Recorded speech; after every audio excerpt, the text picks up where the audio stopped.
My whole thing is, now that we're talking about BBLs and we're talking about how dangerous some of these procedures are, you don't love yourself. 10 years ago, women in their late teens and early 20s rarely sought out plastic surgery, but now young people are doing it because they see themselves on social media from different angles next to models like Kylie Jenner and Kim Kardashian. Hey guys, welcome to my channel. My name is Sincerely Owosa. If you haven't come across my channel before and you've been living under a rock, I upload beauty, lifestyle, straight talking videos. Today's video we're going to be talking a lot about plastic surgery, social media and influencers, and probably the Kardashians. So please do leave your comments below. I'd love to know what you think about plastic surgery. Is it possible to have self-love and undergo a surgical procedure for plastic surgery? If you think so, if you don't think so, if you agree, whatever, please leave your opinions below. I'd love to see them and I'll be replying to them as well. This is supposed to be like open dialogue, and although some of you who, as I say, don't have the range may comment negative comments, and they will be deleted and you will be blocked. Thank you so much. If you haven't joined my Patreon, please go and join up to my Patreon. There will be an extra straight talking video every single week just for you guys. It won't be on YouTube, it will just be on my Patreon. So please go ahead and join and sign up for that. Okay, so let's get into this video. So this was kind of spurred on by the Heels Off episode, which they talked about, I think, is it possible to love yourself and do plastic surgery or something like that. Sorry if I've got that wrong. And I saw a little bit of a clip on Twitter and a lot of people were talking about it. And if you haven't subscribed to them, go and check out their videos. They do really cool topics, so check them out.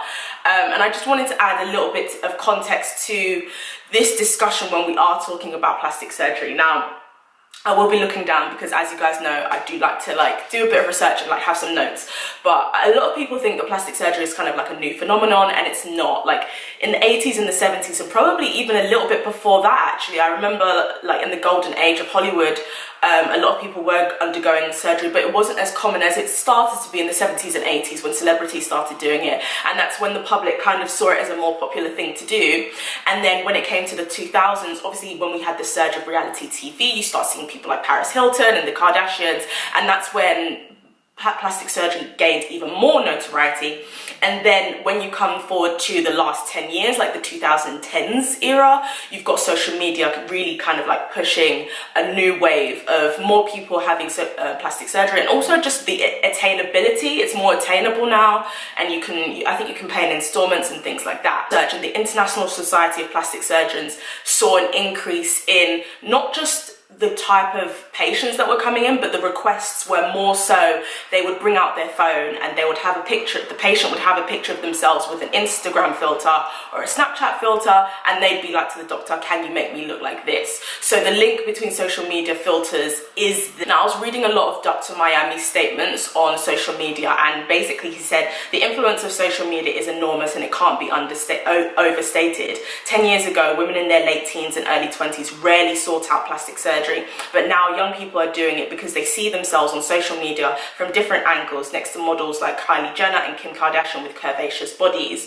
So we can't, I think part of me feels like in the Heels Off video, now I must say I haven't watched all of it, but in the Heels Off clip that I saw, I feel like some of the panel didn't see the connection between social media and plastic surgery. And whether you agree, and this isn't to do with my stance on plastic surgery, as you can see, Dr. Miami confirmed it himself, whether you agree with plastic surgery or not, the link with social media cannot be overstated and it can't be underestimated. My whole thing is, now that we're talking about BBLs and we're talking about how dangerous some of these procedures are, a lot of men are kind of using that as a way to judge women for having plastic surgery. And the ironic thing is, bro, what about all your WCWs? What about all of the women, or a lot of the women that you follow on Instagram? Some of these women have been surgically enhanced. The features that they have, their mama didn't give it to them, they got them from the doctor. And it's you following them, you posting them as your WCWs is encouraging it. But when normal girls that you see get it, it's a different thing. And I think men like that genuinely don't like women, and I've spoken about men who sleep with women but they don't actually like women, and it's these type of men who are talking. And it's bro, where is the consistency? Because really and truly, either you or some of the guys that you met, are doing steroids. A lot of guys do steroids, and it is so that they can enhance their muscles and kind of attain a physique that they want, that they aspire to. It's like, where is the energy? Like, keep that same energy for your friends or for these guys that you see doing that, but you don't do that because you don't like women.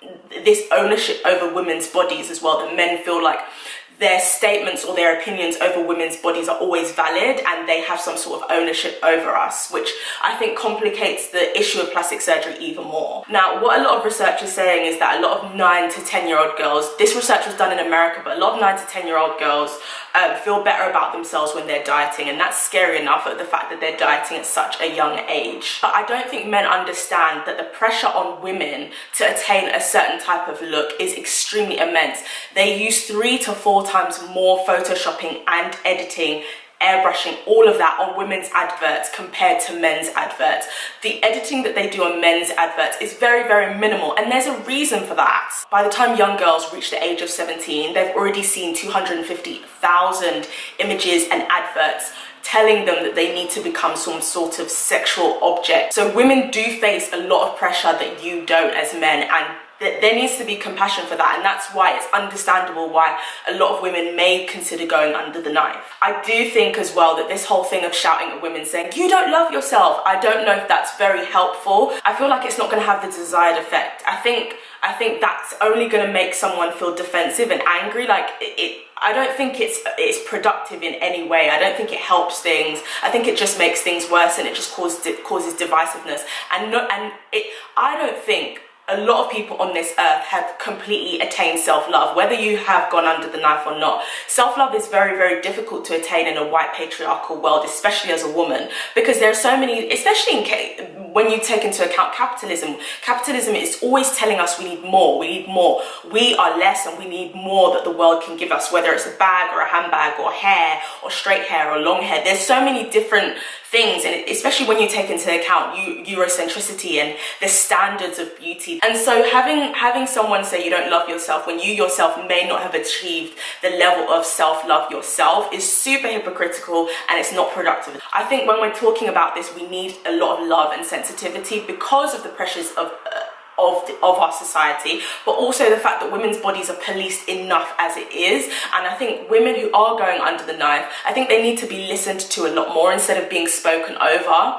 Having said that, the comparison of gym to plastic surgery in the trailer clip that we saw, I don't think that is necessarily the best comparison. It helps with lowering the chances of dementia, it helps lowering the chance of stroke, it helps lowering the chance of heart disease, it releases endorphins, so it helps with your mental health, it helps you sleep at night. There's a lot of things that I think going to the gym has physical benefits, and it also has emotional benefits as well, and some of those benefits actually help your health, whereas going under the knife is purely for physical benefits. It's purely to make you physically look a certain way, whereas having health benefits isn't really attached to it. The intention, however, is important. I think the intention of why people are going to the gym, but I just don't think it's the same thing. Having said that, I personally, because I'm a Christian, I don't believe in plastic surgery. However, having said that, I can understand why women do it. But something I think that is important is that influencers need to be honest with their followers as to when they do go under the knife.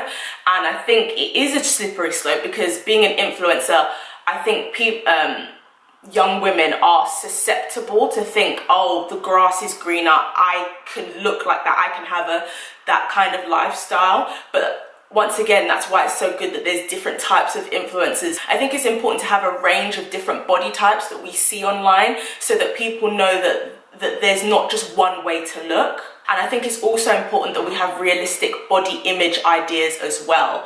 Thank you so much for watching. Please do make sure you subscribe and comment with what you think as well. I've probably left out a ton of stuff, but I need to keep these videos short. But thank you for watching, subscribe, and I will be back soon. Bye.